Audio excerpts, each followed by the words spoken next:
सदकल्लाहुल अजीम। शुरू अल्लाह के नाम से जो बड़ा मेहरबान बहुत ज्यादा रहम करने वाला है।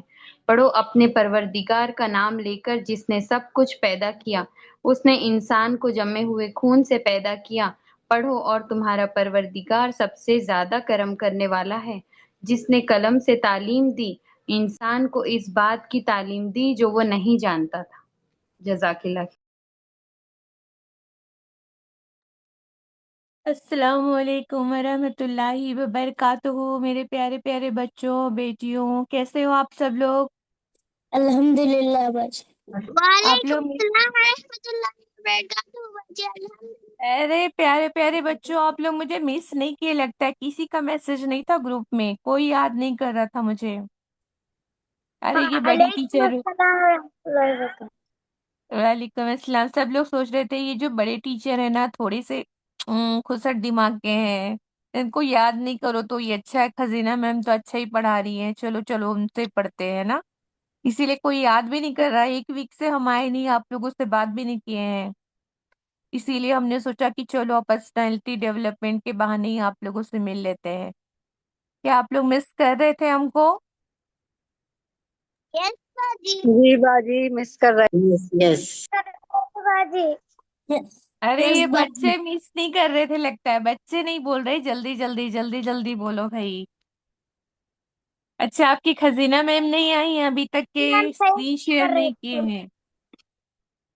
खजीना मैम नहीं आए हैं क्या अभी तक? स्क्रीन स्क्रीन शेयर नहीं हुई है? अस्सलाम वालेकुम रहमतुल्लाहि व बरकातुहू बाजी। वालेकुम अस्सलाम भाई, वालेकुम आपका अस्सलाम वेट कर रहे हैं। रहमतुल्लाहि व बरकातुहू। देखो बच्चे कैसे वेट कर रहे हैं आपका, बेसब्री से इंतजार हो रहा। खजीना मैम कहाँ है, खजीना मैम कहाँ है? जल्दी आ रही है, स्क्रीन शेयर नहीं कर रही हैं भाई। जल्दी जल्दी स्क्रीन शेयर कर दो। क्या पढ़ने वाले हैं भाई हम, वो देख लेते हैं। पहले अल्लाह का नाम ले लेते हैं। नहमदुहु व नसल्ली अला रसूलिहिल करीम, अम्मा बाद, फाउज़ु बिल्लाहि मिनश शैतानिर रजीम, बिस्मिल्लाहिर रहमानिर रहीम। रब्बि इश्रह ली सदरी वयस्सिर ली अमरी वहलुल उक़दतन मिन लिसानी यफ़क़हू क़ौली रब्बि ज़िदनी इल्मा। अल्लाहुम्मा सल्लि अला मुहम्मद व अला आलि मुहम्मद कमा सल्लैता अला इब्राहीम व अला आलि इब्राहीम इन्नका हमीदुम मजीद। अल्लाहुम्मा बारिक अला मुहम्मद व अला आलि मुहम्मद कमा बारकता अला इब्राहीम व अला आलि इब्राहीम इन्नका हमीदुम मजीद। अस्सलामु अलैकुम व रहमतुल्लाहि व बरकातुहू। इंशाअल्लाह सब लोग खैरियत से होंगे। और सेशन 1 का जो है फिर से आप लोग सुने भी होंगे, नोट्स भी बना रहे होंगे। बच्चे बना रहे हैं नोट्स? हम्म, जी नोट्स बना बाजी। रहे हो? जी जी अल्हम्दुलिल्लाह। तो आप लोग शेयर भी करेंगे नोट्स, ठीक है इंशाअल्लाह ताला। अच्छा, लास्ट सेशन में हमने क्या पढ़ा था? लास्ट कहाँ तक पहुंचे थे हम लोग? क्या पढ़ा था हमने? कौन बताएगा फटाफट? कौन बता रहा है कहाँ तक पहुंचे थे हम? कि पर्सनालिटी में क्या क्या होना चाहिए, कैसा होना चाहिए, हमको क्या करना है, रिस्पॉन्स करना है कि रिस्पॉन्ड करना है? पर्सनालिटी में क्या करना है भाई? रिस्पॉन्स करना है कि रिस्पॉन्ड करना है? रिस्पॉन्स करना है। नो। और मतलब आप लोग नहीं सुने हो अच्छे से? हम्म। अच्छा, आपको वो किस्सा याद है क्या, जो होटल में बैठे हुए थे वो लोग, औरतें बैठी थी, तभी उनके ऊपर बैठा, क्या आकर क्या बैठ गया उसके औरत के कॉकरोच। कपड़े पर? हाँ, जी कॉकरोच बाजी स्टोरी पढ़े थे कॉकरोच ना। बैठा था। कॉकरोच का। कॉकरोच। तो उसने क्या कर रही थी फिर? आप लोग के जैसा ना उछल कूद कर रही थी क्या वो? वो रिस्पॉन्स कर रही थी बाजी। अच्छा। हमको और सोच समझ हमको सोच समझ कर मतलब कोई भी बात का वो करना है। हम वो परफेक्ट वर्ड भूल गए जो आपने बताए थे, लेकिन हमको इतना जी। याद है कि वो मतलब ऐसे उजलत में या जल्दी में जो हम किसी भी चीज पे एक रिएक्ट करते हैं ना, कि हाथ में जैसे हम्म। कॉकरोच आके बैठा एकदम से उछल गए कूद गए छिप करके भी साथ में वैसे होता, तो वो नहीं करना है हमको। अच्छे से मतलब उसका जो है तो वो करना है ऐसे, मतलब उजलत नहीं करनी जैसे वो दिमाग से वेटर ने किया था, हड़बड़ी हम्म। नहीं किया था एकदम से वैसे वाला। हमको वो करना था, हम रिस्पॉन्स तक की रिस्पॉन्स था वो भूल गए। रिएक्ट करना चाहिए कि रिस्पॉन्स करना चाहिए, मतलब था, है ना, रिएक्ट नहीं करना चाहिए, है ना। हम्म। Response response. करना चाहिए। है ना, रिएक्शन नहीं करना चाहिए। रिएक्शन से क्या होता है, इन्फेक्शन भी हो जाता है ना, रिएक्शन होता है बॉडी में तो इन्फेक्शन भी हो जाता है। इससे याद रखेंगे आप लोग कि बॉडी में इन्फेक्शन होता है ना भाई, कोई चीज का रिएक्शन हो जाता है और इन्फेक्शन हो जाता है, तो रिएक्शन नहीं करना है हमको, क्या करना है, रिस्पॉन्स करना है। तो वेटर ने क्या किया था भाई, वेटर ने क्या किया था। रिस्पॉन्स किया। उसने क्या किया था, उसने क्या किया, उसको सेटल होने दिया कॉकरोच को, रिस्पॉन्स जिसको किया। बहुत, है ना, हम उसने क्या किया, सेटल होने दिया, बैठने दिया थोड़ी देर हाथ पे उसके, धीरे से उसको दूसरे हाथ से पकड़ा और ले जाकर क्या किया उसने, है ना, रेस्टोरेंट के बाहर जाकर उसको क्या किया, उड़ा दिया, फेंक दिया, है ना। ठीक है, तो ऐसा मतलब समझदारी से काम लेना चाहिए। अच्छा, हमने और फिर क्या पढ़ा था कि एक बहुत ही फेमस, है ना, बहुत ही फेमस एक राइटर है, पर्सनालिटी स्कॉलर है, जिसका नाम क्या था भाई, क्या था उस पर्सनालिटी। यहाँ स्टार्ट नहीं हुआ है बेटा, आज का नहीं हुआ है, मैं कल का उस दिन का रिवाइज करा रही हूँ। खजीना यहीं से स्टार्ट करेंगे अभी। तो वो जो एक्सपर्ट का नाम था, जिन्होंने बताया था कि 100 पर्सनालिटीज के बारे में उसने, है ना, रिसर्च किया था और पता किया था और बताया था कि मोहम्मद सल्लल्लाहु अलैहि वसल्लम 100 लोगों में सबसे ज्यादा इफेक्टिव पर्सन है दुनिया के। तो उसका नाम क्या था, माइकल एच हार्ट। है ना, माइकल हार्ट था, HART, हार्ट, है ना। ठीक है, तो उसने बताया था कि रसूल सल्लल्लाहु अलैहि वसल्लम क्या है, दुनिया के सबसे इन्फ्लुएंशियल पर्सनालिटी है। अच्छा, तो जब हमने देख लिया कि रसूल सल्लल्लाहु अलैहि वसल्लम इन लोगों के पर्सनालिटी मतलब आइडियल हो सकते हैं, उन लोग उनको आप सल्लल्लाहु अलैहि वसल्लम को आइडलाइज करते हैं, दूसरी कौम के लोग, तो हमको किसको आइडलाइज करना है, अपने नबी करीम सल्लल्लाहु अलैहि वसल्लम को क्या करना है, अपना रोल मॉडल बनाना है ना। अच्छा, रोल मॉडल बनाएंगे तो हम क्या हो जाएंगे, जैसा आप सल्लल्लाहु अलैहि वसल्लम करते थे उनको हम हूबहू क्या करेंगे, कॉपी करेंगे। तो कॉपी करेंगे तो हम भी क्या करेंगे, उसी रास्ते पर चलेंगे, उसी अखलाक को, उसी कैरेक्टर को हम अडॉप्ट करेंगे जो हमारे रसूल सल्लल्लाहु अलैहि वसल्लम अडॉप्ट करते थे। तो फिर इससे क्या होगा, है ना, इससे क्या होगा कि हम भी क्या होंगे, अच्छे इंसान बन जाएंगे। अब फिर उसके लिए हमने देखा था कि हम अपने मकसद को पहले फिक्स करते हैं।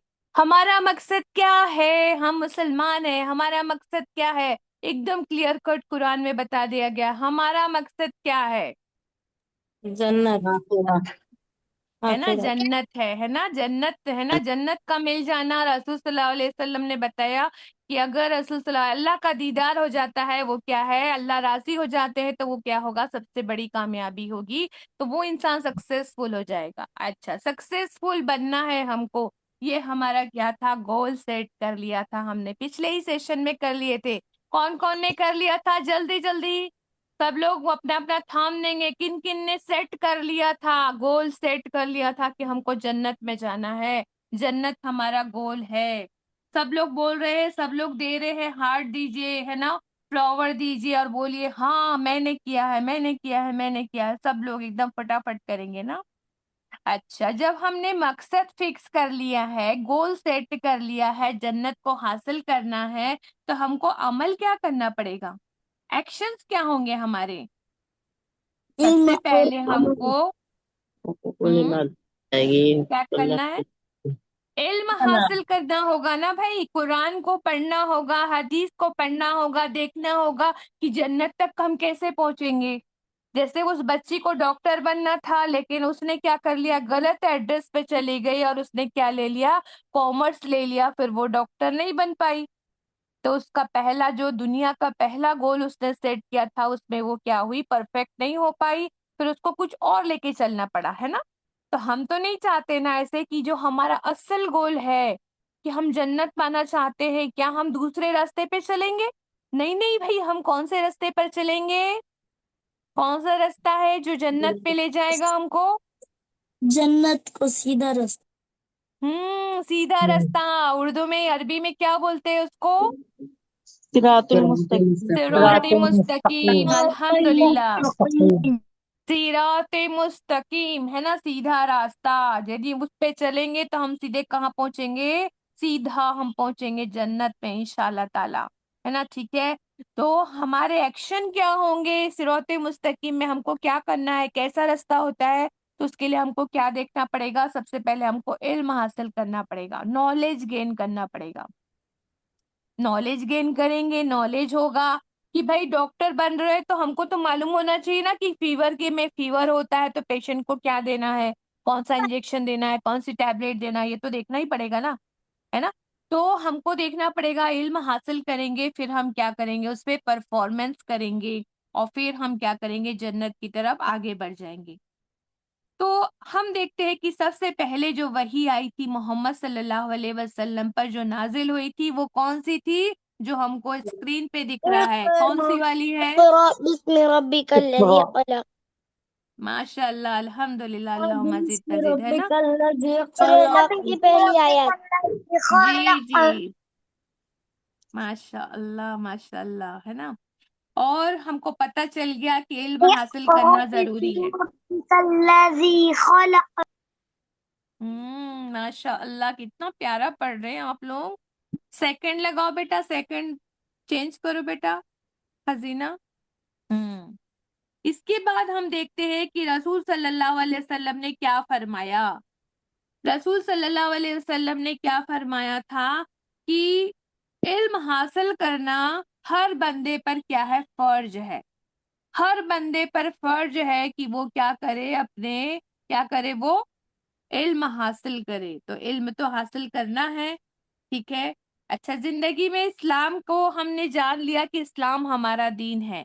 अच्छा, पर्पस ऑफ लाइफ समझ गया सबको? हमारी जिंदगी का मकसद क्या है? हमारी पैदाइश अल्लाह ने क्यों पैदा किया, हमको जान गए सब लोग? क्या पढ़ रहे हो आप लोग, दिख रहा है ना आपको? Allah has created us for his इबादह। सूर्य जारिया में क्या कहते हैं अल्लाह सुब्हानहू तआला? वमा खलक़तुल जिन्ना वल इंसा इल्ला लियअबुदून। अल्लाह सुब्हानहू तआला ने पैदा नहीं किया जिन्न और इंसान को बल्कि सिर्फ इसलिए कि वो मेरी इबादत करे। अल्लाह क्या चाहता था कि बंदा मेरी क्या करे, इबादत करे। जिन्न भी और इंसान भी दोनों क्या करे, मेरी इबादत करे। अल्लाह ने तो पैदा इस मकसद के लिए किया है। तो क्या आप समझते हैं इबादत क्या है? आप क्या समझते हो इबादत क्या है फिर? अल्लाह तो पैदा किया हमको इबादत के लिए, पैदा करने का मकसद ही इबादत करना, लेकिन क्या इबादत क्या है? हमसे कोई पूछे तो हम क्या कहेंगे? हम कहेंगे नमाज, बाजी। कुरान, तस्बीह, रोजा हम्म, पढ़ने को ये इबादत देखे ना। कहते हैं। और हाँ। अल्लाह ने जो हमें कहा है कि रोजा रखो, कुरान पढ़ो, तस्बीह पढ़ो, हम्म, मगफिरत करो, मुझसे दुआएं है ना, मांगो, इस्तगफार करो तो उसके मैं क्या लिए। करूंगा, है ना। ये तो इबादत है ना हमारे हिसाब से, लेकिन एक्चुअल में इबादत क्या है मेरे बच्चों? आज आप लोग एकदम पॉइंट नोट करके रखना। इम्पोर्टेंट चीज ये है कि हर वो चीज जो अल्लाह ने हमें करने का हुक्म दिया है और हर वो चीज जिससे हमको बचने का हुक्म दिया है, इन दोनों पर हम अमल करते हैं तो वो सबसे बड़ी इबादत है। ये जो इबादत है हम जो जानते हैं, नमाज पढ़ना, कुरान पढ़ना, रोजा रखना, हज करना, जक़ात देना, ये सब इबादत है। लेकिन ये फर्ज इबादत है, ये तो सभी को करना है। लेकिन अल्लाह किससे राजी होगा? अल्लाह अमल किससे करने राजी से। होगा? जो क्या करेगा, अल्लाह की बात मानेगा। अच्छा, आपकी मम्मी सबसे ज्यादा कौन से बच्चे को प्यार करती है? दो तीन बच्चे होते हैं ना मम्मी के, आजकल तो दो ही होते हैं वैसे, है ना। तो मम्मी किसको ज्यादा प्यार करती है? जो सबसे ज्यादा बात मानता है ना, मम्मी उससे प्यार करती है। तो फिर अल्लाह सुब्हानहू व तआला किससे प्यार करेंगे? जो अल्लाह की बातों को सबसे ज्यादा मानता है। ये मत करो, चोरी मत करो, झूठ मत बोलो, गीबत मत करो, किसी को मारो मत, किसी की है ना किसी को तकलीफ मत पहुंचाओ, तो नहीं पहुंचाता है। अगर अल्लाह कहता है कि हाँ देखो दूसरों की मदद करनी चाहिए, सदका देना चाहिए, है ना, जो बेरोजगार जो मतलब गरीब है उनकी मदद करनी चाहिए, अम्मी की मदद करनी चाहिए, तो ये क्या है? अल्लाह कह रहा है ये करना है तो फिर करना है। तो ये क्या कहलाता है? असल इबादत ये है। सबको समझ में आ गया इबादत क्या है? अल्लाह के हुक्म पर चलना और अल्लाह की नाफरमानी से, अल्लाह जिसने डोंट कहा है वो नहीं करना है, जो अल्लाह ने कहा है डू तो वो करना है। ठीक है, ये हमारा दीन इस्लाम है। एक जी चीज और बाजी। हम समझ लेते हैं कि दीन है क्या। दीन है क्या, what is the meaning of दीन? हम बोलते हैं ना आपका दीन क्या है? इस्लाम कहते हो ना आप। नेक्स्ट पेज लगाओ बेटा। आप, है ना, आपसे पूछा जाता है आपका दीन क्या है, तो आप कहते हो दीन हमारा इस्लाम है ना, हम इस्लाम को मानते हैं। अच्छा, दीन होता क्या है? टर्मिनोलॉजी, एक एक वर्ड है दीन, उसको आज हम जहन में फिट कर लेंगे कि हम इस्लाम दीन क्यों कहते हैं, हम अपना दीन इस्लाम क्यों कहते हैं, है ना। इस्लाम का मैम मतलब होता है, आवाज आपके बहुत दीन का अटक रही है। मतलब क्या है? दीन का मतलब क्या है भाई? दिख रहा है आप लोगों को स्क्रीन में? आवाज वे बहुत ऑफ, अटक रही है। जी आवाज बहुत अटक रही है। आवाज बहुत अटक रही है। सबको हो रही है बेटा आवाज? अटक नहीं रही है बाजी, सबको? आपकी आवाज क्लियर नहीं है बाजी, अल्हम्दुलिल्लाह। अल्हम्दुलिल्लाह क्लियर है। जिसको अटक रही ना आवाज बेटा वो बहुत एक अटक बार, रही है। जिसको अटक रही है ना बेटा वो एक बार लेफ्ट होके फिर से ज्वाइन करो, ठीक है। जिसको अटक रही ना आवाज वो लेफ्ट हो जाओ एक बार और फिर से ज्वाइन करो, ठीक है।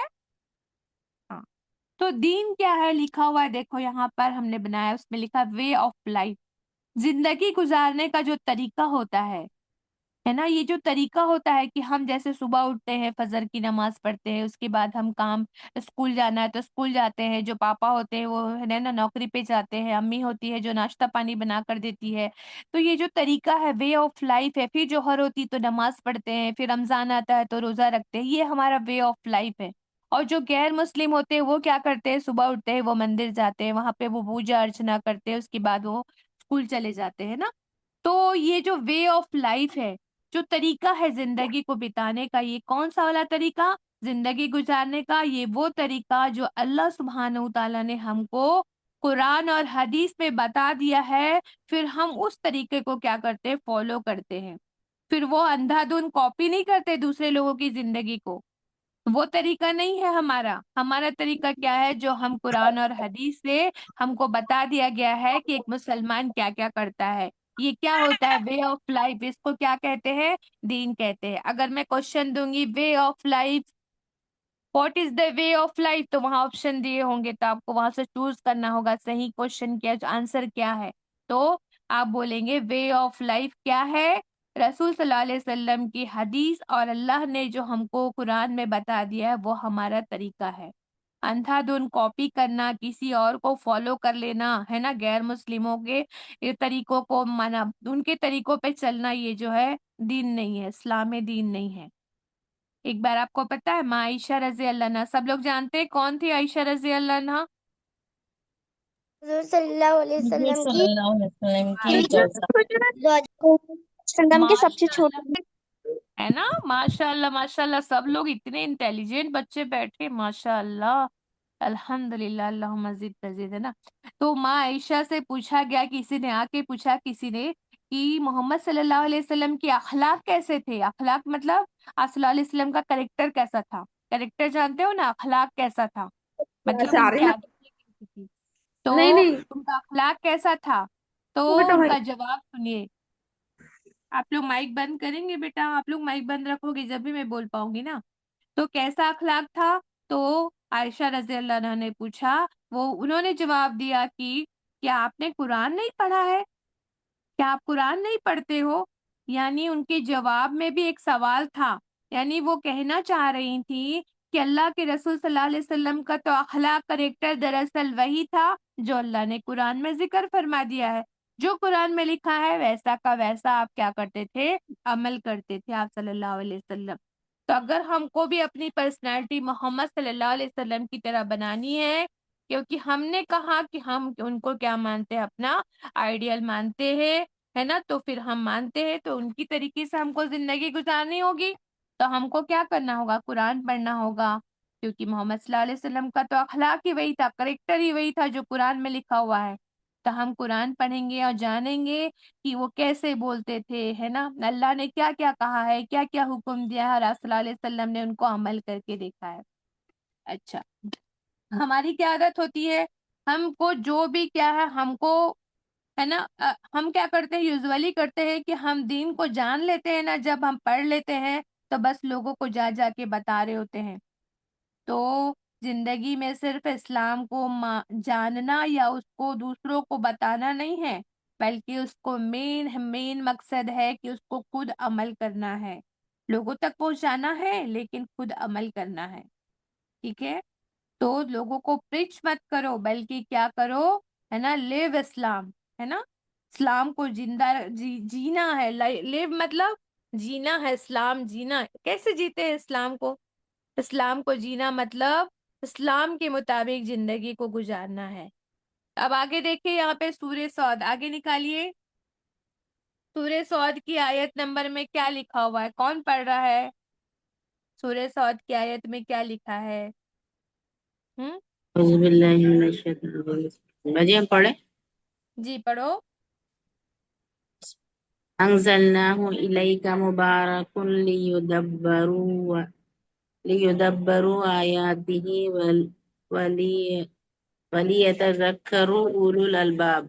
अल्लाह ने फरमाया है कि अल्लाह सुब्हानहू व तआला क्या फरमा रहे हैं सूरह सौद में कि ये जो कुरान है ना, किताबुन मतलब किताब, ये जो किताब है कौन, कुरान, अंजलनाहु हमने उतारा उसको, किसकी तरफ, आपकी तरफ, किसकी तरफ, आप सल्लल्लाहु अलैहि वसल्लम की तरफ।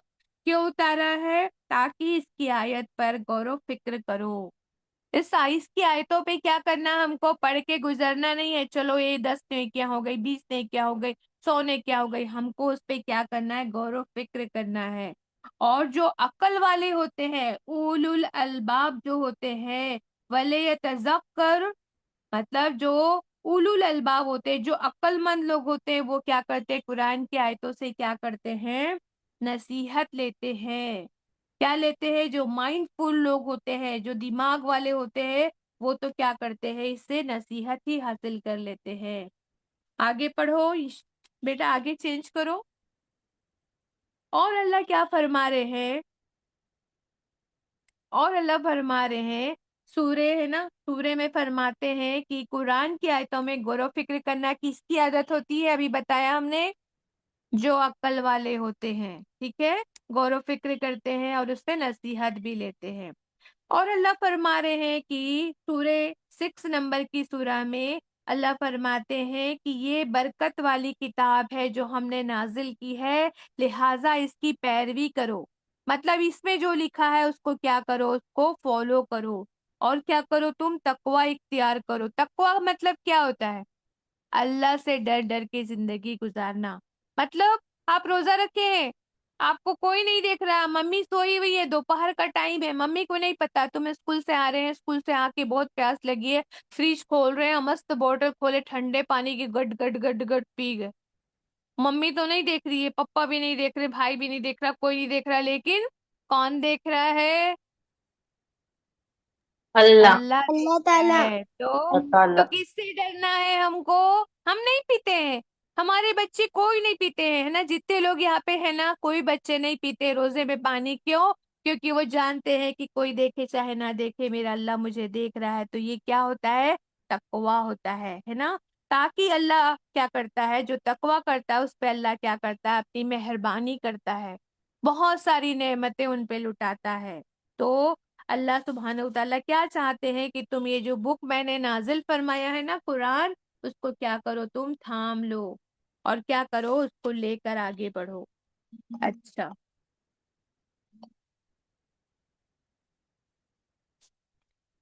मेरी आवाज आ रही है आपको? तो हम जी लोग बाजी। क्या करेंगे इंशाल्लाह यस ताला, आ रही है ना। हाँ हम क्या करेंगे अब, हम कुरान को पढ़ते जाएंगे और समझते भी जाएंगे। अब हम अपना क्या बनाते हैं, एक्शन प्लान बनाते हैं। हमको समझ में आ गया हमका हमारा गोल क्या है। अब हम क्या बनाते हैं, एक्शन प्लान बनाते हैं। हमारा गोल क्या है, जन्नत है। हमारा एक्शन प्लान क्या होगा, एक्शन प्लान सबसे पहली बात क्या होगी उसमें, नियत की होगी। क्या बनाएंगे हम उसमें, पहले क्या करेंगे, नियत बनाएंगे। क्या बनाएंगे, नियत बनाएंगे। क्या जानते हो आप लोग नियत के बारे में, नियत करते हो ना आप लोग, रोजा रखते हो तो भी तो नियत करते हो ना कि अल्लाह मैं तेरे लिए रोजा रख रही हूँ, फिर रोजा अल्लाह को खोलते तो राजी करने के लिए। रोजा है ना। तो हमने जो गोल बनाया है ना जन्नत को पाने का, उसके लिए हमको क्या करना होगा, अल्लाह को राजी करना होगा। अल्लाह को राजी करने के लिए हर काम करना होगा। अच्छा, हम क्यों यहाँ गोल बना रहे हैं, पर्सनालिटी डेवलपमेंट करने के लिए बैठे हैं। पर्सनालिटी में हर वो चीज को मैं शामिल करूंगी, हर वो चीज को मैं ऐड करूंगी जिससे मेरा रब क्या हो जाए, राजी हो जाए। सबकी पर्सनालिटी में क्या क्या ट्रैट आएंगे जिससे अल्लाह राजी हो जाएगा, है ना। लोगों को इम्प्रेस करने के लिए नहीं कि मैं तो इंग्लिश स्पीकिंग करती हूँ, मैं तो फड़ फड़ अंग्रेजी बोलती हूँ, मैं तो बहुत अच्छी काम करती हूँ, मैं तो सब्र भी करती हूँ, मैं तो शुक्र भी करती हूँ, मैं तो गरीबों की मदद भी करती हूँ, मैं पड़ोसियों का ख्याल भी रखती हूँ। ये सब चीज तो है साथ में, लेकिन मैं क्यों करती हूँ ये सब चीज, ये मेन है कि मेरा नियत सिर्फ अल्लाह को राजी करना है। लोगों के सामने मैं अपनी बहुत अच्छी अपनी, है ना, अपने बारे में मैं एप्रिसिएशन नहीं चाहती हूँ, लोगों से मैं अपनी वाहवाही नहीं चाहती हूँ कि लोग मुझे कहे अरे फला को देखा है कितनी बेस्ट पर्सनालिटी है उसकी। नहीं, है ना, क्यों करना है हमको, अल्लाह की रजा के लिए करना है। तो ये नियत करेंगे, अल्लाह मेरी पर्सनालिटी को ऐसा बना दे, फिर दुआ भी तो करनी है भाई। नियत कर लेंगे तो हो जाएगा क्या, पर्सनालिटी बन जाएगी, नहीं, दुआ भी करनी है। कैसी दुआ करनी है, नियत तो कर लिया हमने, या फिर दुआ करनी है अल्लाह मेरी पर्सनालिटी को ऐसा बना दे अल्लाह कि तू मुझसे राजी हो जाए, और मैं ऐसा काम करूं लोगों के लिए कि तू राजी हो जाए और मुझे जन्नत में दाखिला दे दे। आमीन या रब्बुल आलमीन। तो ये हो गई सेकंड स्टेप। अब थर्ड स्टेप क्या होगी भाई, हम्म, है ना। थर्ड स्टेप क्या होगी, कंटिन्यूअस एफर्ट करना होगा, मुसलसल एफर्ट्स करना होगा, कोशिश करनी होगी। क्यों, कैसे, कहाँ करेंगे भाई एफर्ट, कहाँ करेंगे कि हमारी पर्सनालिटी बहुत इम्प्रूव्ड हो जाए, निखर के सामने आ जाए। हम बहुत सारे ग्रुप में भी बैठे होंगे तो हमारी पर्सनालिटी उभर के दिखाई दे, अच्छा वो फला बच्ची, वो फला बच्चा, वो तो बहुत बेस्ट है। पर्सनालिटी ऐसे निखर के आनी चाहिए। तो सबसे पहले देखते हैं कि हम क्या करेंगे, है ना। ये हम सब क्यों कर रहे हैं, वाई लिखा है यहाँ पर, टू इम्प्रूव पर्सनालिटी। नियत बना रहे हैं, दुआ कर रहे हैं, कंटिन्यूअस एफर्ट कर रहे हैं, क्यों कर रहे हैं, अपनी पर्सनालिटी को डेवलप करने के लिए। अच्छा, अब देखते हैं कि हम क्या करेंगे पर्सनालिटी को, है ना, इम्प्रूव करने के लिए क्या करेंगे भाई। हाँ, क्या करेंगे भाई, हम्म, है ना। दो ग्रुप है, देखिए, डिसाइड है ना, देखते हैं कि हम क्या करेंगे इसके लिए, हम अपनी पर्सनालिटी के लिए। एक तो हम फिजिकल अपीयरेंस, दिखने पे तो बहुत जाते हैं हमारे बच्चे आजकल के, है ना। दिखना, फिजिकल अपीयरेंस मतलब बाहर से हम कैसे दिखते हैं, इस पे भी मेहनत करनी है। ऐसा नहीं है कि बाल फैले हुए हैं, गंदे दिख रहे हैं और चले हम, है ना, पर्सनालिटी डेवलपमेंट की क्लास कर लिए हम तो, नहीं नहीं नहीं नहीं। बाहर से भी आपको अच्छा दिखना है और अंदर से अच्छा दिखना है। अंदर से कैसे अच्छा दिखते हैं भाई, जब आपकी क्वालिटीज, इंटरनल क्वालिटीज जब अच्छी होती है इंसान की, कि इंसान के अंदर मोहब्बत है, दूसरों के लिए हमदर्दी है ना, आपके दिल में दूसरों की मदद करने का जज्बा है, ये सब आपकी क्या होती है, इंटरनल क्वालिटीज होती है। तो ये जो इंटरनल क्वालिटीज होती है वो क्या होती है ना, दूसरा पार्ट होती है जिसको हमको क्या करना होता है, निखारना होता है। ठीक है, दोनों चीजों में हम मेहनत करेंगे। ठीक है, अगला अगला अगला लो बेटा, नेक्स्ट लो। दोनों पे मेहनत करेंगे इंशाल्लाह ताला, ताकि हमारी पर्सनैलिटी निखर के सामने आएगी। अब ऐसा नहीं कि जूते की लेस खुली हुई है, चले जा रहे हैं, बाल बिखरे हुए, सुबह सुबह देर में उठ रहे हैं और चले स्कूल की तरफ, नहीं। फ्रेश होना है, दांत साफ करना है ना, नाश्ता भी करना है ना, अम्मी अब्बू को सलाम भी करना है, दुआ भी पढ़नी है, फिर हमको स्कूल जाना है। ये क्या होता है ना, बाहर से भी अच्छा दिखना है और अंदर से भी अच्छा होना है। है ना। दोनों तरीके से इंसान को निखरना है, तभी आपकी पर्सनालिटी निखर के बेस्ट बन के आएंगे आप। इसके लिए एक टास्क लेते हैं, ठीक है। हम कैसे करेंगे कि काम जो है पर्सनालिटी डेवलपमेंट का, उसको हम कैसे करेंगे, इसके लिए हम पहले एक मिसाल लेते हैं।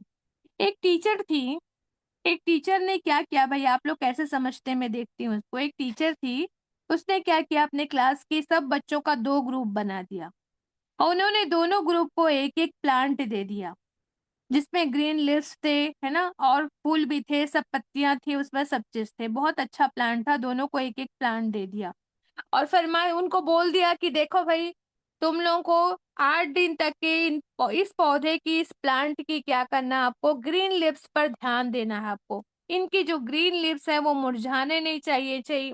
ये जो ग्रीन लिव्स है ना, ग्रीन होने चाहिए, मुरझाने नहीं चाहिए, फेड नहीं होना चाहिए। इसका टेक केयर करना है, आपको ध्यान रखना है। तो ग्रुप ए ने क्या किया, दो ग्रुप थे, एक ए और एक बी, है ना। तो एक ग्रुप था, उसने क्या किया, ऊपर वाला पार्ट जो होता है, जो जमीन के ऊपर होता है, उस पार्ट को क्या कहते हैं, सबको दिख रहा है, सबको दिख रहा है। ऊपर वाला जो पार्ट होता है उसको साइंस में कहते हैं आसमान शूट दिखता है। सिस्टम। शूट सिस्टम है ना, लिखा है वहां पर शूट सिस्टम। और नीचे वाला जो होता है, जमीन के नीचे होता है, उसको बोलते हैं रूट सिस्टम। रूट मतलब जड़ होती है। ऊपर वाला शूट जो होता है, उसमें पत्तियां, फल फल फूल सब आता है। तो ग्रुप ए ने क्या किया, ऊपर वाले पार्ट में चूंकि फ्लावर्स होते हैं वहां पे फल भी लगा होता है, तो ग्रुप ए ने क्या किया, टीचर की बात को मान के शूट क्या किया, शूट सिस्टम, ऊपर वाले सिस्टम में बहुत पानी डाला, बहुत उसका ध्यान रखा, है ना। बस वो लोग पत्तों पर ही ध्यान देते रहे, पत्तों पर ही पानी देते रहे। लेकिन ग्रुप बी ने क्या किया, जड़ों पर मेहनत की, रूट सिस्टम पे उन्होंने मेहनत की, जड़ों को पानी दिया, जड़ों की मजबूती पर ध्यान दिया, जड़ों को खूब, है ना, खाद वाद दिया, अच्छी मिट्टी भी उस पर डाला। टीचर ने कहा था ना, कुछ दिनों के बाद मैं देखूंगी कि किसका प्लान बेहतर, है ना, इम्प्रूवमेंट किया है, किसमें ज्यादा इम्प्रूवमेंट हुआ है। अब आप बताइए, ग्रुप ए ने भी काम किया, ग्रुप बी ने, तो किसने सबसे अच्छा काम किया, ग्रुप किसने बी बेहतर? में ग्रुप बी।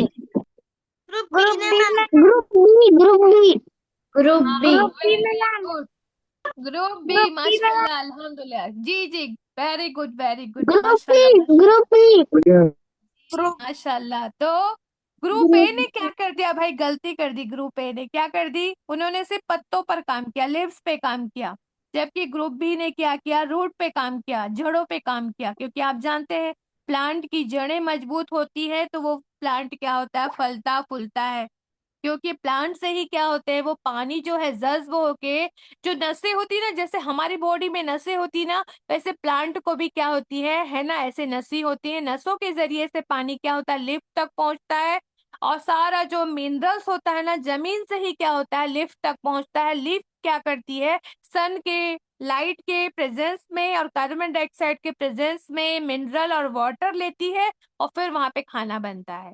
तो मेन काम किसने पहुंचाया, मिनरल और वाटर किसने पहुंचाया, ऊपर डाल रहे थे तो उसका कोई फायदा नहीं था। रूट। ऊपर वाला पानी तो सूख रहा था, सूखते जा रहा था। रूट से ही पानी क्या हो रहा है, ऊपर तक जा रहा था, वहां खाना बन रहा था, फिर वो सब तक पहुंच रहा था। तो वो प्लांट क्या हुआ, बहुत ज्यादा इम्प्रूवमेंट किया, वो प्लांट बहुत अच्छा था बी वालों का। तो इससे क्या समझ में आ रहा है, सिर्फ जाहिरी बाहरी क्वालिटी, जो बाहर से जो अपीयरेंस दिखता है, सिर्फ उस पर ही नहीं, बल्कि हमको अपनी इनर क्वालिटीज पर भी काम करना चाहिए।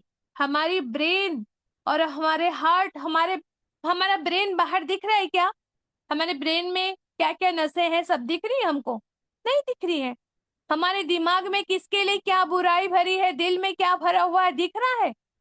हमारे दिल में किसके लिए क्या क्या बुराई छिपी हुई है, अच्छा वो आए तो सही, देखती हूँ। ऐसा उसको लात लगा के गिराती ना, मैं उसको बहुत बकबक कर रही थी ना, दूसरों के सामने मेरी बुराई कर रही थी, अब भी आएगी ना, उसको मैं पैर लगा के गिराती हूँ मैं।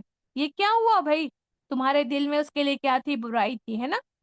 तो दिल को और दिमाग को, दोनों को क्या करना है, इनर क्वालिटीज पे भी ध्यान देना है, ब्रेन को भी साफ करना है, और हार्ट को भी क्या करना, साफ रखना है।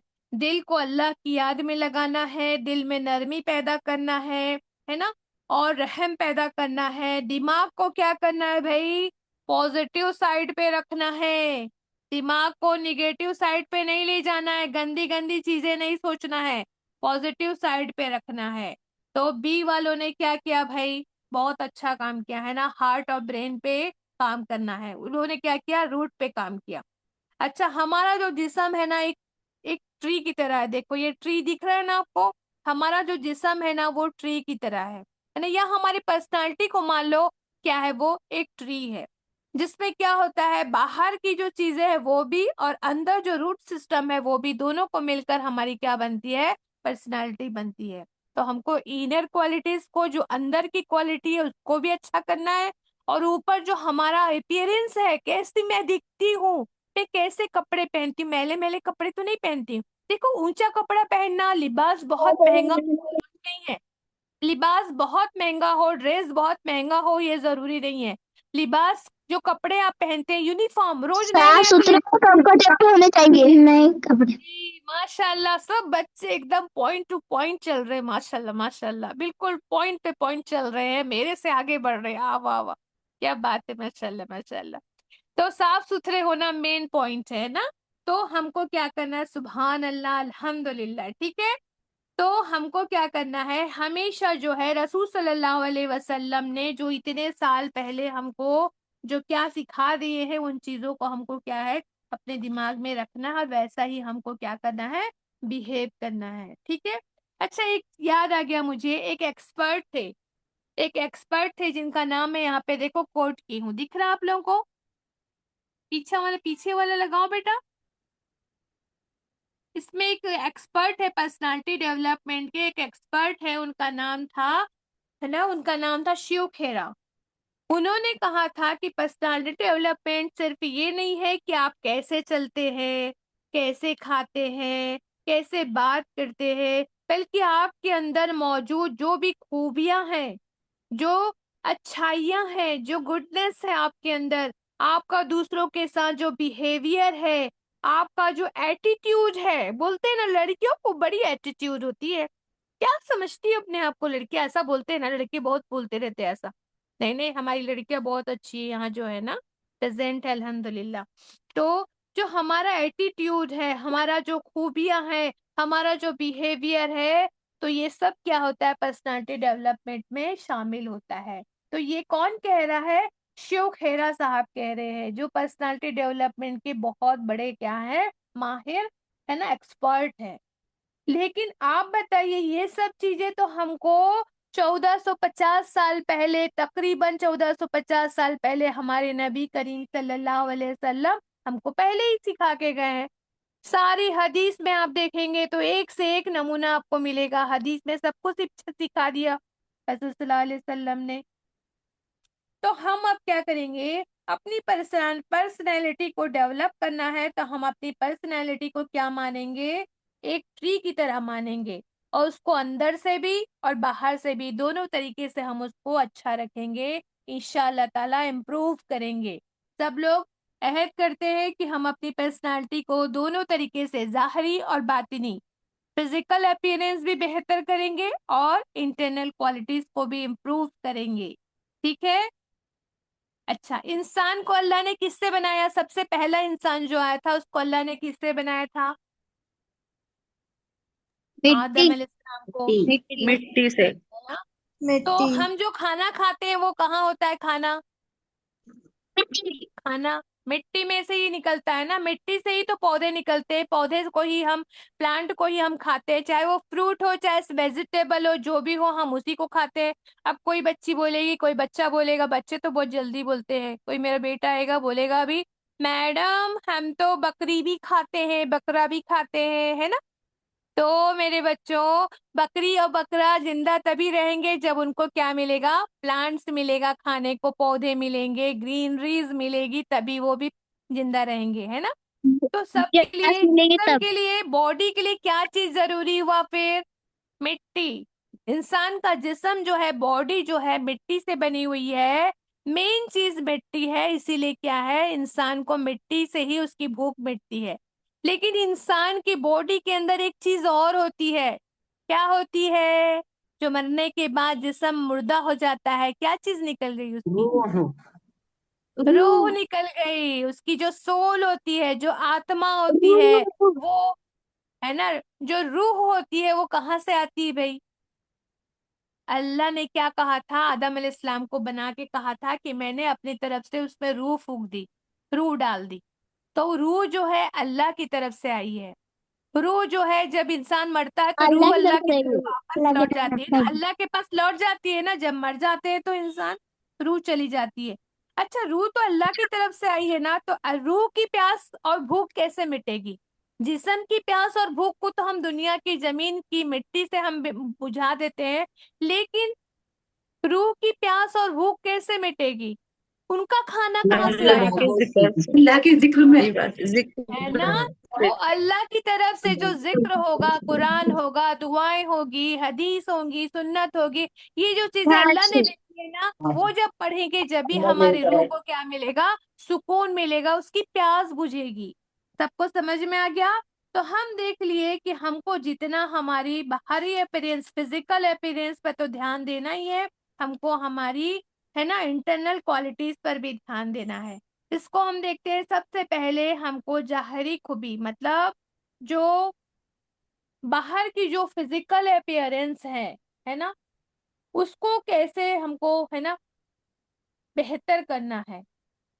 अब आप देखिए फिजिकल अपीयरेंस, है ना, फिजिकल अपीयरेंस है तो हमारे, अब आप बताओ क्या फिजिकल अपीयरेंस इंसान का गोरा दिखना, काला दिखना, लंबा होना, कम हाइट होना, क्या इंसान के हाथ में होता है? होता है? नहीं। किस घर में पैदा होंगे हमको पता है कि नहीं?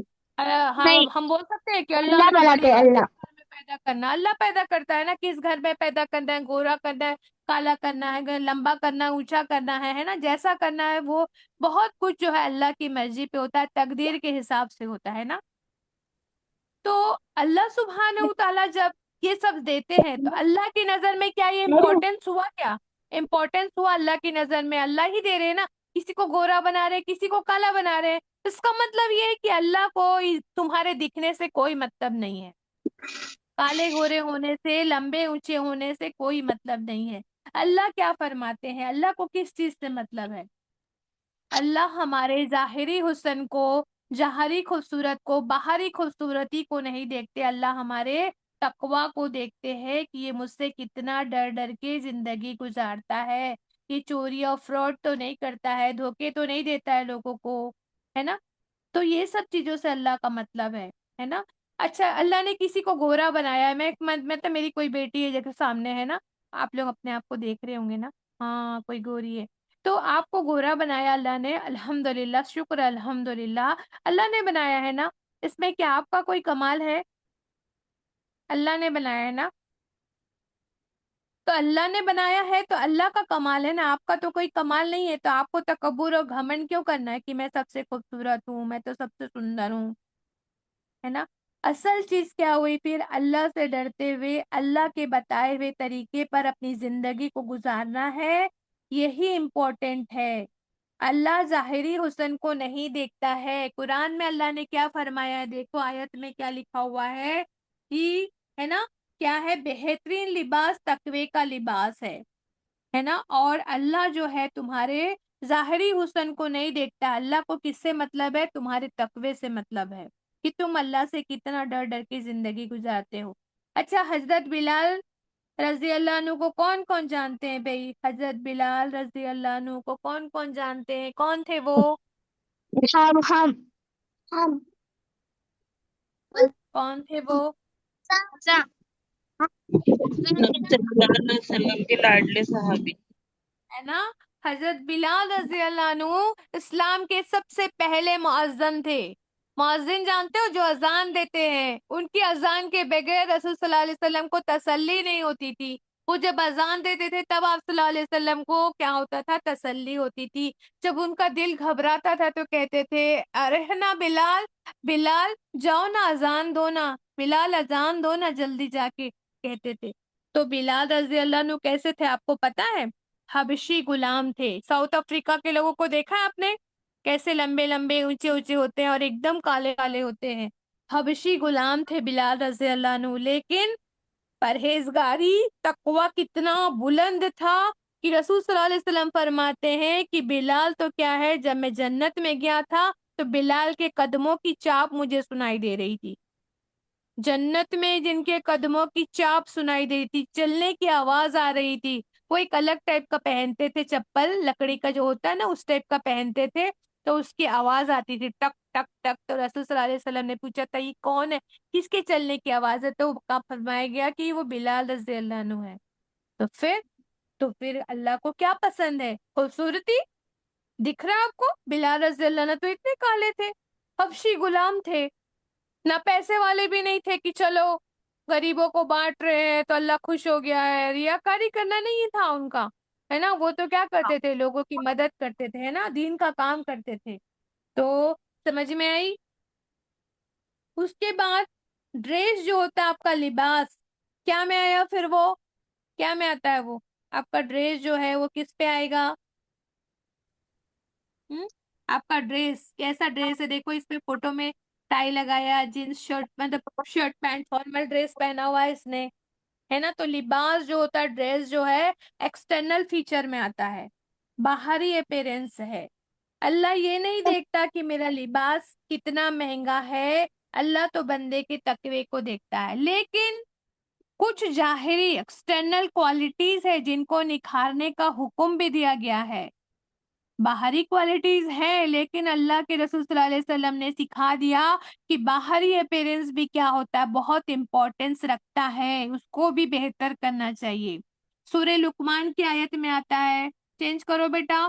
सूरह लुकमान की आयत में अल्लाह क्या फरमाते हैं? अल्लाह फरमाते हैं अपनी चाल को मॉडरेट रखो। अल्लाह क्या कहते हैं? अपनी चाल को मॉडरेट रखो। मतलब ऐसा मत चलो कि तुम दूसरों को धक्का मार रहे, लाइन लगी हुई है और तुम चल रहे हो दूसरों को धक्का मार के जा रहे हैं। अपनी चाल को मॉडरेट रखो, मतलब दरमियानी रखो।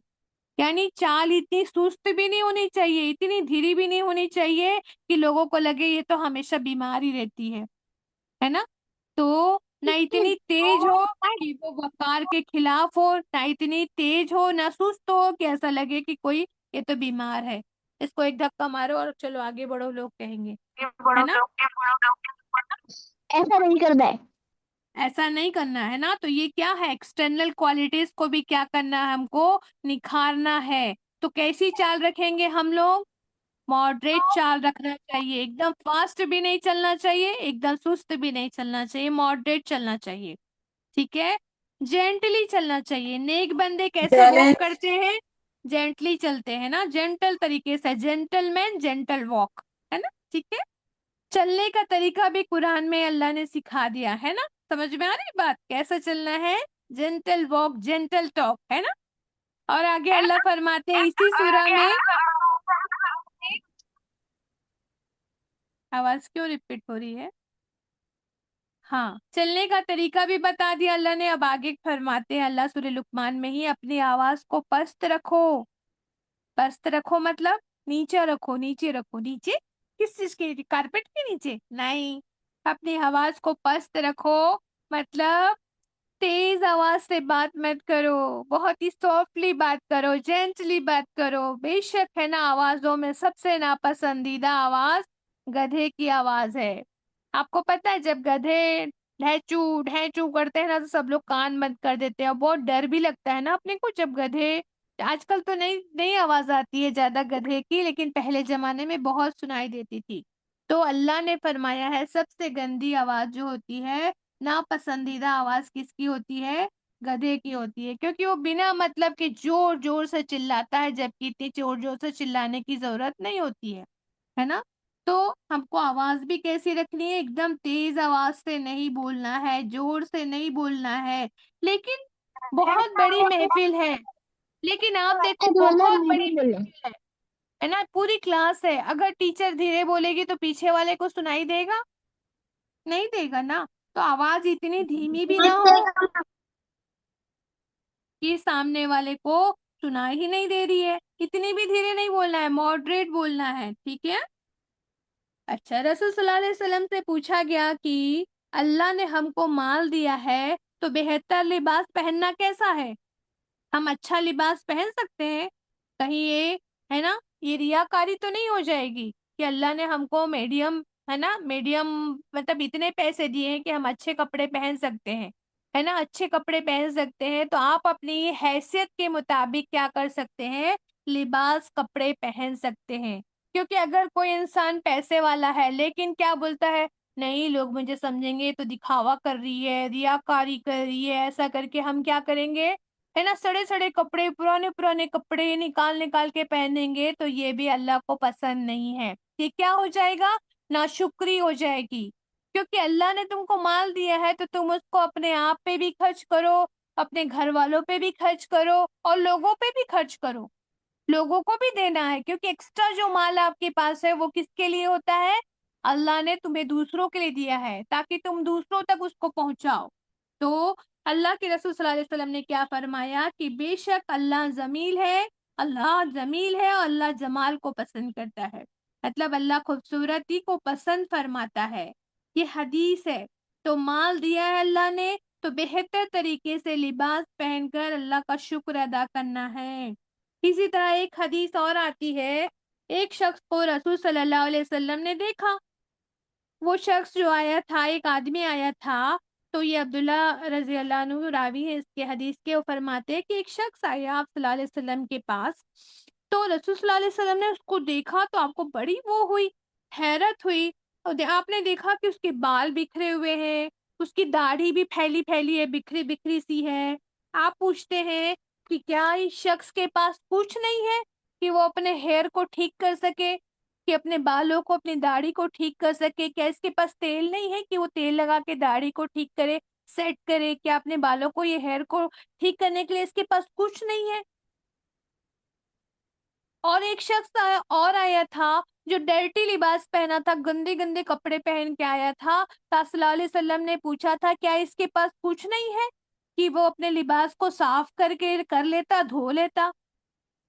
तो सुभान अल्लाह, इसका मतलब क्या समझ में आ रहा है कि हमारा दीन, हमारा इस्लाम क्या है, अपीयरेंस, अपीयरेंस, जाहरी अपीयरेंस को भी इम्पोर्टेंस देता है कि हमारे बाल बिखरे हुए ना हो, हमारे पास अगर, है ना, हमारे जो कपड़े हैं तो वो गंदे ना हो, भले नए ना हो लेकिन जो भी कपड़े हैं वो गंदे ना हो, है ना, अच्छे से प्रेस किए हुए, अच्छे टाइडी हो, है ना, धुले हुए, साफ सुथरे हो। उसी तरीके से हम ये भी ध्यान देंगे कि हमारा जिस्म, नेक्स्ट क्या है, हमारा जिस्म और हमारा लिबास बदबूदार ना हो। कई लोग होते हैं जिनके आते पर्सनालिटी तो बहुत अच्छी दिख रही होती है, बहुत अच्छे अच्छे कपड़े पहने होते हैं, लेकिन जब वो पास आके बैठते हैं ना, उनके पास से इतनी गंदी बदबू आ रही होती है कि आप एक मिनट वहां बैठ नहीं सकते हैं। अल्लाह के रसूल सल्लल्लाहु अलैहि वसल्लम, अल्लाह ने क्या फरमाया, और अल्लाह मोहब्बत करता है उनको जो पाक साफ सुथरे रहते हैं, पाक रहते हैं और साफ सुथरे रहते हैं, उनको अल्लाह उनसे मोहब्बत करता है। चाहते हैं कि अल्लाह आपसे मोहब्बत करे? आपकी अम्मी आपसे मोहब्बत करती है तो क्या करती है, आपका ख्याल रखती है, आपको पैसे देती है, आपके लिए दुआएं करती है, आपके लिए टिफिन बनाती है। तो आप चाहते हैं कि अल्लाह आपसे मोहब्बत करे? अल्लाह के पास तो किसी खजाने की कमी नहीं है, अल्लाह तो हर चीज नवाज देगा आपको। सबसे बड़ी चीज, आपका जो गोल है जन्नत पाने का, दुनिया और आखिरत में कामयाब होने का, सक्सेसफुल पर्सन बनने का, in the earth and in the, है ना, जन्ना ऑल्सो यू विल गेट, है ना, दोनों चीजें आपको क्या होंगी, मिल जाएंगी, दोनों जगह आप कामयाब हो जाएंगे। तो अल्लाह तो मोहब्बत करता है जो पाक साफ सुथरे रहते हैं। रसूल सल्लल्लाहु अलैहि वसल्लम ने क्या फरमाया, पाकीज़गी, तहारत तो आधा ईमान है। ईमान की दौलत, ईमान कितनी बड़ी चीज है। सलमान फारसी रजी अल्लाह अन्हु को जानते हैं? मजूसी थे, आग की पूजा करने वाले थे, मजूसी थे, ईरान के रहने वाले थे। वो जो मजूसी थे ना, वो सही दिन की खोज में, ईमान की खोज में भटकते भटकते आकर रसूल सल्लल्लाहु अलैहि वसल्लम से मदीना में मिले थे, कई साल बाद। भटकते भटकते आकर फिर रसूल सल्लल्लाहु अलैहि वसल्लम से मिले थे। तो ईमान कितना जरूरी होता है। ईमान के बिना तो इंसान का कोई अमल कबूल ही नहीं होता। कितने भी आप नेक काम कर लो, जकरबर्ग है, अपनी आधी प्रॉपर्टी दे दिया, तो क्या उसका वो जन्नत में चला जाएगा? नो, क्यों नहीं जाएगा भाई, क्यों नहीं जाएंगे बाजी, आप पूछो क्यों नहीं जाएगा? क्योंकि वो ईमान वाला नहीं है। ईमान क्या होता है? अल्लाह को मानना, अल्लाह की मानना, अल्लाह की सारी हुक्मों को मानना, रसूल सल्लल्लाहु अलैहि वसल्लम को अल्लाह का रसूल मानना, अल्लाह के रसूल सल्लल्लाहु अलैहि वसल्लम की तालीमात को, उनके हुक्मों को मानना, और कुरान को अल्लाह की किताब मानना, सारे रसूलों पर ईमान लाना, और आखिरत पे यकीन रखना कि हाँ, हम दुनिया में जो भी करेंगे हमको एक बार क़यामत के दिन उठ के जवाब जरूर देना है, आखिरत तो होने वाली है, इसको मानना है। तो ये क्या है? ईमान है। तो पाकीज़गी, तहारत रखना, तहारत, पाक साफ रहना आधा ईमान है। इसलिए अपने आप को, अपने कपड़ों को पाक साफ रखना है। अच्छा, एक्सटर्नल क्वालिटीज में ये भी आता है कि आपको मुस्कुराना भी है भाई। कई लोग के चेहरे हमेशा फुले हुए रहता, ऐसा फुला हुआ रहता है ना? तो मुस्कुराहट भी आता है एक्सटर्नल फीचर में, है ना? साफ तौर पर हमेशा आप किसी से भी मिलेंगे तो क्या करेंगे? आप मुस्कुराते रहिए। मुस्कुराना एक क्या होता है? सदका भी होता है। मुस्कुराता हुआ चेहरा हर किसी को देखना पसंद आता है। अगर आप दिन भर क्या करेंगी? कई बीवियां होती है ना, हमेशा मुंह फुला के रखती हैं, तो उनके शौहर को घर में आना पसंद नहीं आता है। अच्छा, मेरी सिस्टर्स लोग हैं, आप लोग बोलेंगे देखो बच्चों को क्या बता रही बाजी। हम्म, ऐसा नहीं सोचना है। हम सबको बता रहे हैं, क्योंकि आज की जो बेटी है कल की मम्मी बनने वाली है ना, तो हमेशा मुस्कुराता हुआ चेहरा रखना है, ताकि घर में सब लोग आपको क्या करें? आपसे बात करना, आपके पास बैठना, है ना, आपको पसंद करें। आप ग्रुप में जाएंगी, क्लास में जाएंगे, स्कूल में जाएंगे, कॉलेज में जाएंगे, तो आपको पसंद कब करेंगे लोग? हमेशा आपका चेहरा कैसा होना चाहिए? मुस्कुराता हुआ होना चाहिए। और मुस्कुराना तो वैसे भी सदका होता है ना? मुस्कुराने से सदके का सवाब मिलता है। जोर जोर से हंसना नहीं है, खा खा खा खा करके हंसते हैं ना कई लोग। जोर जोर से हंसने से दिल मुर्दा हो जाता है, दिल मर जाता है, दिल मुर्दा हो जाता है ना? जब भी किसी से मिले तो मुस्कुरा के मिले, सलाम करें। इससे आपकी पर्सनालिटी क्या होती है? उठकर, है ना, बेहतर होकर आगे आती है, और सब आपको क्या करते हैं? प्यार भी करते हैं। और ऐसे मुस्कुरा कर आप मिलेंगे तो आपको सवाब भी मिल रहा है। ठीक है? तो और एक अगला पॉइंट है कि आप बॉडी से बास बदबू नहीं आनी चाहिए, कपड़ों से बदबू नहीं आनी चाहिए, लेकिन मुंह से भी बदबू नहीं आनी चाहिए। कई लोग होते हैं जो क्या करते हैं, उनके मुंह से बदबू आती है। क्यों? क्योंकि अच्छे से ब्रश ही नहीं करते हैं। बाज दफा हम देखते हैं कि इतनी अच्छी अच्छी पर्सनालिटीज आती है, सामने से आ रही होती है, क्या डैशिंग पर्सनालिटी होती है, लेकिन जब वो आके बात करते हैं ना, तो उनके मुंह से बू आ रही होती है। तो अल्लाह के रसूल सल्लल्लाहु अलैहि वसल्लम मिसवाक को बहुत पसंद करते थे। उस जमाने में कोई पेस्ट ब्रश नहीं था ना, टूथब्रश, पेस्ट ये नहीं था। उस समय क्या है? मिसवाक था। मिसवाक को आप सल्लल्लाहु अलैहि वसल्लम बहुत पसंद फरमाते थे, इसलिए हमको भी मिसवाक को बहुत पसंद फरमाना है। हदीस भी मिलती है, मिसवाक से ना सिर्फ मुंह की सफाई होती है, बल्कि अल्लाह भी राजी होता है। इवन अगर आप नमाज के पहले मिसवाक करते हैं ना, तो नमाज का सवाब भी बढ़ जाता है। तो ये क्यों? क्योंकि ये सुन्नत है ना? सुन्नत किसको कहते हैं? जो आप सल्लल्लाहु अलैहि वसल्लम अमल करते थे, जैसा आप करते थे, उसको क्या कहा जाता है? सुन्नत कहा जाता है। हदीस भी मिलती है हमको, मिसवाक से ना सिर्फ मुंह की सफाई होती है, बल्कि अल्लाह भी राजी हो जाता है। सभी हदीसें इसमें लिखा हुआ है। देखो, आपको जो नोट्स दे रहे हैं ना, उसमें सब हदीसें लिखी हुई है। आप लोग सब उसको पढ़ेंगे भी और उसको नोट भी करते जाएंगे। ठीक है? तो आपके खजाने बढ़ते जाएंगे। ये 40 हदीसें जिसको याद होती है ना, अल्लाह सुब्हानहू व तआला इंशाल्लाह ताला उनको जन्नत में दाखिल करेंगे, इंशाल्लाह ताला। तो सिर्फ मुंह की सफाई नहीं होती मिसवाक से, बल्कि अल्लाह भी राजी हो जाता है ना? ठीक है, अल्हम्दुलिल्लाह। तो इतनी चीजें हैं फिजिकल अपीयरेंस के बारे में। खुसूसी तौर पर और भी चीजें आती हैं जो कुरान में औरतों को मुखातिब करके फरमाया गया है। अब हम बच्चियां भी हैं, तो हम भी औरतें ही हैं, फीमेल्स ही होती हैं, तो हमारे लिए भी बयान है। कहा अल्लाह ने फरमाया है कुरान में, अपने बनाव सिंगार ना दिखाती फिरो जहालत के जमाने की तरह। पुराने जमाने में औरतें क्या करती थी? कोई हिजाब तो पहनती नहीं थी, और सज संवर के क्या करती थी? वो घर से बाहर निकलती थी। तो अल्लाह फरमा रहे हैं, शौहर के अलावा औरतों को दूसरों के सामने बन संवर के डिस्प्ले करते हुए अपनी ब्यूटी को जाहिर नहीं करना चाहिए, क्योंकि ये किसका है? किसका तरीका है? पुराने जमाने के जो अनपढ़ औरतें थी उनका तरीका है ये। पढ़ी लिखे आज के जमाने के औरतों का ये तरीका नहीं है। आज की जमाने की औरतें क्या करती हैं? तैयार होती है लेकिन अपनी ब्यूटी को केवल अपने शौहर, है ना, उनके सामने डिस्प्ले कर सकती है, दूसरों के सामने नहीं करना है।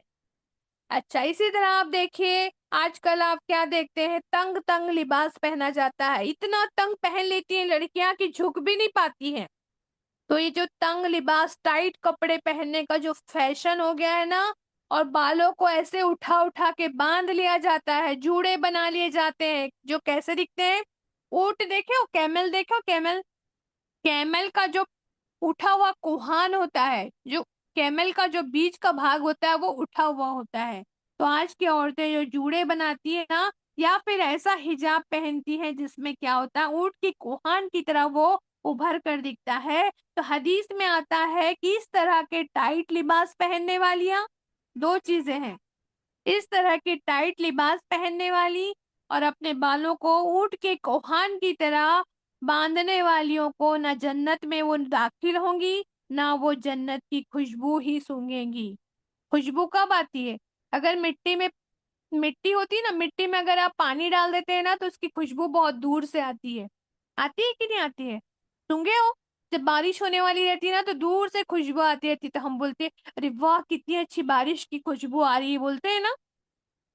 जब बगीचा पास में होता है या फ्लावर उगा होता है तो क्या बोलते हैं? अरे फ्लावर खिला, खुशबू आ रही, खुशबू आ रही है। तो जन्नत की जो खुशबू होगी ना वो बहुत दूर से आ रही होगी, लेकिन ऐसी औरतों को जन्नत की वो खुशबू भी नहीं सूंघ पाएंगी। जन्नत में दाखिल होना तो दूर की बात है, वो खुशबू भी नहीं सूंघ पाएंगी। इतना दूर कर देगी ये चीजें जो है उनको जन्नत से। तो टाइट लिबास और, है ना, जो कैमल हम की तरह हिजाब पहनती है, तो वो क्या है? जन्नत से दूर करने का जरिया बनते हैं। तो हमको जन्नत में जाने के लिए क्या करना है? पर्सनालिटी डेवलपमेंट क्यों कर रहे हैं हम? जन्नत में जाने के लिए कर रहे हैं ना, अपने पर्सनालिटी को बेहतर बना रहे हैं, बेहतरीन बना रहे हैं, रसूल सल्लल्लाहु अलैहि वसल्लम की तरह बनाने की कोशिश कर रहे हैं। तो हम ये क्या कर रहे हैं भाई? ये सब गलतियां हमको नहीं करनी है, ठीक है? इंशाअल्लाह ताला नहीं करेंगे।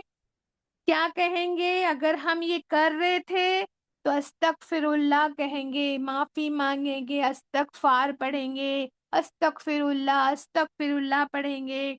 अब पता चल गया है, पता चल गया। अरे आज हमने खजीना मैडम की क्लास जो है ना इंग्लिश की, उसमें हमने पर्सनालिटी डेवलपमेंट पढ़ लिया मोहसिना बाजी से।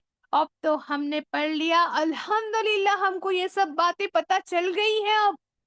तो अब हम क्या कहेंगे? इंशाअल्लाह कहेंगे कि अब मैं सही तरीके का लिबास पहनूंगी, पहनूंगा, और हिजाब भी कैसा करूंगा? कैमल हम्प वाला नहीं करूंगी, ठीक है? इन बातों पर अमल क्यों करना है? जन्नत में जाने के लिए। क्यों? क्योंकि कुरान में अल्लाह ने फरमा दिया है अतिउल्लाह व अतिउर रसूल, अल्लाह की इताअत करो और अल्लाह के रसूल सल्लल्लाहु अलैहि वसल्लम की इताअत करो। ये इताअत बहुत जरूरी है। ये कब होगा? जब हम कुरान को, हदीस को समझेंगे और उस पर अमल करेंगे। जो जो बातें हमने पढ़ी है आज वो कुरान और हदीस से पढ़ी है, अमल करना बहुत जरूरी है। साथ में हम क्या करेंगे, है ना? अगर इताअत नहीं करते हैं, जो नाफरमानी करते हैं, उसके लिए भी बड़ा अजाब है। अल्लाह ने क्या फरमाया? जो ऐसा करेगा, मुंह फेरेगा, नाफरमानी करेगा, तो वो कहाँ जाएगा? जहन्नुम में जाएगा। अच्छा, लड़के सोच रहे होंगे कि, लड़के बोल रहे होंगे अरे औरतों के लिए तो बहुत नियम कायदा है, हमारे लिए तो नहीं है। तो मैं आपको बता दूं, सूरह नूर की आयत में 30 नंबर की आयत में अल्लाह ने क्या कहा? ए ईमान लाने वाले मर्दों, मतलब ए मुसलमान मर्दों, बच्चों, लड़कों, अपनी निगाहों को नीची रखो।